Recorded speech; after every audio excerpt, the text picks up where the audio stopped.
to take a couple of minutes just talk about where we want to go with the NBTSG and just kind of off the cuff kind of ideas. A lot of people asking me exactly what who owns or who runs NBTSG, and I guess I mean Larry Brooks started. We're having the retirement dinner for him tonight, and so be thinking about anything you can do to roast Larry. Dennis and Tanya didn't want to take on this, and I kind of understand now why after all we've been through.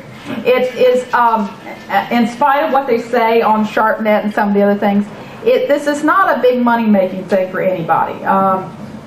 It is about education for you and for us, and we feel strong enough about it that we want it to continue this on and take it on. Since we already do the Sharpeners Jam, we kind of had some ideas what was involved and how to organize things. It's a little bit harder for us to do it long distance and with a larger hotel. Some of the things we want to do going forward in the future, we want to keep the same flavor. We don't want this to be another Sharpeners Jam. Not that there's anything wrong with the Sharpeners Jam, but we want this to have a different flavor than our Bonica Sharpeners Jam. This is going to be more different vendors, different machines, a little bit broader. With the Sharpeners Jam is more a Bonica venue. This one is going to be a little bit more competitive, which that's nothing wrong with that. Just a little bit more, it gives us all the edge. Bible talks about iron sharpening iron, and that's kind of what we're going to be doing here on these weekends. We designed a new logo. One of our sharpeners in Las Vegas. How do y'all like the new logo?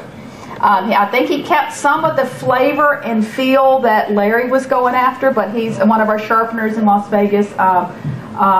Dennis is a graphic artist, and he wanted to come up with a logo that had that essence that we've always been around. And I think he did a good job on that. So we're going to be doing some more things to that logo.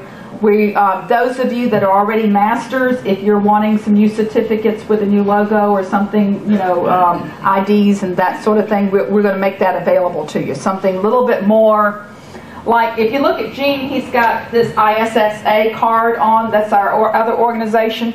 For those of you that don't want to compete and you just want some really nice fancy looking credentials, we have that for you as well.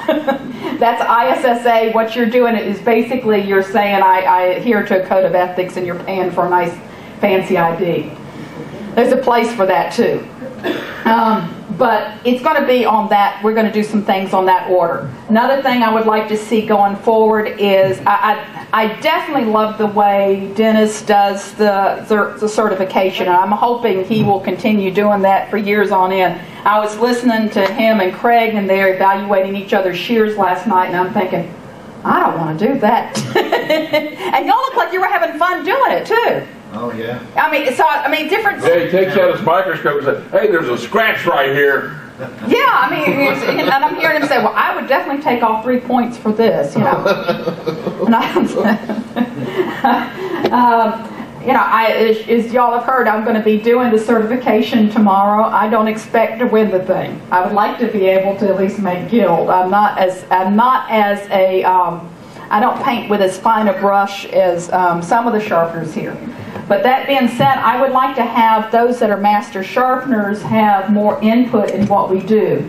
We may next year have like a round table of the master sharpeners at the end of the show to get advice and to figure out where we're going.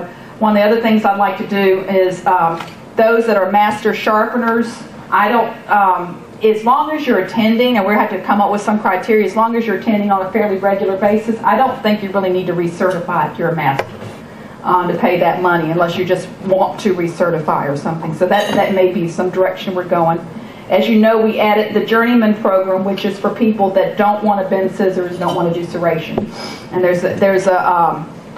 there's actually, you know, I mean, you can be a very wealthy, excellent sharpener out there without doing serrations or bending. You can't be a master, though. I mean, that takes you to another level. What was something? Oh, one of the other things, and this is Gene. Gene has put together a list. Now, I don't know if you saw it out there at the desk. Some other cities that we are looking at maybe moving. You want to keep it in the central part of the country. because you got. Oh, okay. You want to pass that around? Just put a little tick by which every city that you think you would be interested in. Don't just pick one, but I mean, if there's like 2 or 3 or all of them or whatever, so we can have an idea. I told him I had to pick one. Pick one? Oh.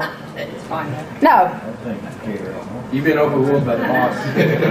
But we want to keep it the central part of the country because you've got our jam session in Atlanta, then you've got the NSSG in Las Vegas. Las Vegas. So we want to keep it somewhere in the central part. But I mean, We're also Branson or something like that. I like Branson. The only thing bad about Branson is you really can't fly into Branson, so you have to drive there. But we're also looking at maybe a hotel. I mean, this is a really nice hotel. The people are really, really nice. The rooms are beautiful, but it is pricey. And everything, if you go, I mean, that's why we got the hospitality. By the way, in case any of you don't know, we have a hospitality room with free coffee, free snacks, free sodas. Because, I mean, these hotels, that they can nickel and dime you with the Starbucks coffee, Coffee while it lasts. Coffee while it lasts. It's $50 a gallon. We have 2 gallons in there every morning, so. Oh, is that what it's $50 It's a gallon? $50 a gallon. It's $3.10 a cup. Wow. Yeah. So y'all want to enjoy that coffee,